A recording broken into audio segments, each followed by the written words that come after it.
Assalamualaikum warahmatullahi wabarakatuh. Halo, jumpa lagi bersama saya Bahtiar Movie dalam channel 1000 Jalan. Baik Bapak Ibu, pada video kali ini admin akan memberikan informasi yaitu kabar gembira terkait hasil audiensi Forum Guru Honorer Negeri yang lolos passing grade dengan perwakilan Kemendikbudristek yaitu Ibu Prof Nunuk Suryani dan Bapak Andika. Nah, ada beberapa poin penting dalam hasil audiensi tersebut Bapak Ibu, dan hasil ini sangat menggembirakan terutama bagi guru honorer yang masuk dalam prioritas 1, 2, dan 3. Nah, jadi bagi Bapak Ibu simak terus video ini. Dan sebelum lanjut, seperti biasa, admin ingatkan kembali bagi Bapak Ibu yang baru menemukan channel ini, jangan lupa tekan tombol subscribe-nya terlebih dahulu dan tekan tombol loncengnya agar nantinya Bapak Ibu selalu mendapatkan update informasi-informasi terbaru dari kami. Baik Bapak Ibu, kita langsung saja. Nah, ini dia Bapak Ibu hasil audiensi Forum Guru Honorer Negeri lolos passing grade seluruh Indonesia dengan Kemendikbudristek Republik Indonesia, yaitu pada hari Senin kemarin tanggal 6 Juni 2022 dan diterima oleh perwakilan Kemendikbudristek yaitu Ibu Prof Nunuk Suryani dan juga Bapak Andika. Nah, ini dia Bapak Ibu hasil dari audiensi kemarin. Kita lihat poin yang pertama. Penjelasan Permen Pan RB pasal 5 ayat 1 bahwa ada 3 jenis prioritas. Yang pertama adalah prioritas 1, guru honorer lulus passing grade tahun 2021 tanpa melihat nilai. Nah, jadi untuk pelamar berdasarkan Permen Pan RB pasal 5 ayat 1, ini ada 3 prioritas Bapak Ibu, 3 jenis pelamar prioritas yaitu prioritas 1, prioritas 2, dan prioritas 3. Untuk prioritas 1 ini adalah guru honorer yang sudah lolos passing grade, baik itu di tahap 1 ataupun tahap 2. Dan guru honorer prioritas 1 ini tanpa melihat nilai. Nah, jadi nantinya akan ditempatkan berdasarkan urutan prioritas. Prioritas pertama adalah guru honorer THK 2 dan yang kedua adalah guru honorer negeri, yang ketiga adalah lulusan PPG, dan yang terakhir ataupun yang keempat adalah guru swasta. Nah, jadi itu dia urutan dari prioritas yang prioritas 1. Kemudian poin yang kedua, prioritas 2, guru honorer THK 2 belum lolos passing grade. Nah, jadi untuk prioritas 2 ini adalah khusus guru honorer yang terdata di database BKN, yaitu masuk dalam honorer kategori 2 yang belum lolos passing grade. Kemudian berikutnya yaitu prioritas 3, yaitu guru honorer negeri yang ada di Dapodik dan selama 3 tahun berturut-turut. Nah, jadi ini dia Bapak Ibu. Untuk prioritas 3 ini adalah kumpulan guru honorer yang terdaftar di Dapodik dan memiliki masa kerja paling rendah 3 tahun berturut-turut. Baik itu yang sudah pernah ikut tes ataupun yang belum pernah ikut tes sama sekali, maka jika memenuhi 2 syarat ini terdaftar di Dapodik dan masa kerja 3 tahun berturut-turut, maka masuk dalam prioritas 3. Jadi seperti itu.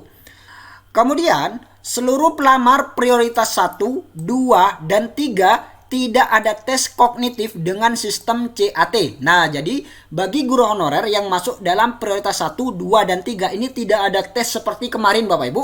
Tidak perlu ikut tes, melainkan dengan observasi dan verifikasi. Nah, jadi observasi dan verifikasi ini dilakukan dengan menilai kesesuaian. Yang pertama adalah kualifikasi akademik. Apakah ijazah S1-nya ataupun kualifikasi akademik yang dimiliki sesuai dengan formasi yang dilamar. Kemudian yang kedua kompetensinya, dan yang ketiga adalah kinerjanya, dan yang keempat adalah pemeriksaan latar belakang. Nah, jadi itu dia Bapak Ibu, 4 kesesuaian yang nantinya akan diobservasi dan akan diverifikasi oleh Kemendikbudristek menggantikan tes CAT UNBK. Jadi seperti itu.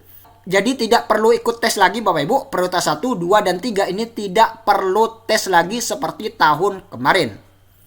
Kemudian poin yang nomor 2, pelamar umum terdiri dari guru lulusan PPG, guru honorer negeri kurang dari 3 tahun, dan guru swasta yang terdaftar di Dapodik harus mengikuti seleksi tes dengan CAT dan memilih formasi kosong di seluruh Indonesia. Nah, jadi ini bagi pelamar umum Bapak Ibu.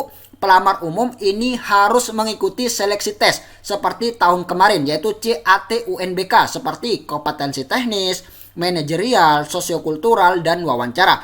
Dan Bapak Ibu, bagi pelamar umum ini dapat memilih formasi kosong di seluruh wilayah di Indonesia. Jadi seperti itu untuk pelamar umum. Kemudian poin yang nomor 3, pemenuhan kebutuhan kuota bagi pelamar prioritas 1 yang lolos passing grade berdasarkan urutan. Nah, jadi ini deh Bapak Ibu, ini khusus prioritas 1, urutan yang pertama yang lebih tinggi yaitu guru honorer THK2 yang terdata di database BKN, kemudian guru honorer sekolah negeri, kemudian berikutnya lulusan PPG, dan yang terakhir adalah guru swasta. Nah, jadi itu dia Bapak Ibu urutan di prioritas 1. Kemudian pada poin 4-nya, pada seleksi P3K tahun 2022 tidak ada pergeseran guru honorer sekolah induk dengan tidak melihat formasi melainkan berdasarkan kuota kebutuhan. Nah, jadi untuk seleksi P3K tahun 2022 ini tidak ada lagi pergeseran guru honorer induk Bapak Ibu seperti yang terjadi di tahap 2 kemarin, yang mana banyak sekali guru honorer induk yang tergeser oleh guru honorer dari sekolah lain. Dan untuk P3K tahun 2022 ini tidak ada lagi pergeseran guru honorer di sekolah induk. Ini tidak melihat formasi melainkan berdasarkan kuota kebutuhan. Jadi seperti itu bedanya seleksi P3K guru tahun 2021 dan seleksi tahun 2022 ini. Kemudian poin yang nomor 5, jika kuota pelamar prioritas 1 sudah terpenuhi, maka akan diberikan kuota pada prioritas 2, prioritas 3, dan pelamar umum secara berurutan. Nah, jadi prioritas 1 terlebih dahulu yang akan memenuhinya. Jika masih belum terpenuhi juga, maka prioritas 2 yang akan mengambil alih. Dan jika masih belum terpenuhi juga, baru prioritas 3 dan terakhir adalah pelamar umum. Nah, jadi seperti itu Bapak Ibu urutan dalam pemenuhan formasi. Kemudian poin yang nomor 6, mekanisme penempatan dan pemetaan guru pelamar prioritas akan diatur oleh Kemendikbudristek dengan sistem yang telah ditentukan berdasarkan ketersediaan kuota. Nah, jadi itu dia Bapak Ibu, mekanisme penempatan dan pemetaan guru ini sepenuhnya diatur oleh Kemendikbudristek Bapak Ibu dengan sistem yang telah ditentukan berdasarkan ketersediaan kuota. Nah, jadi itu dia Bapak Ibu beberapa hasil audiensi Forum Guru Honorer Negeri Lolos Passing Grade dengan perwakilan Kemendikbudristek. Semoga video ini bermanfaat. Wassalamualaikum warahmatullahi wabarakatuh.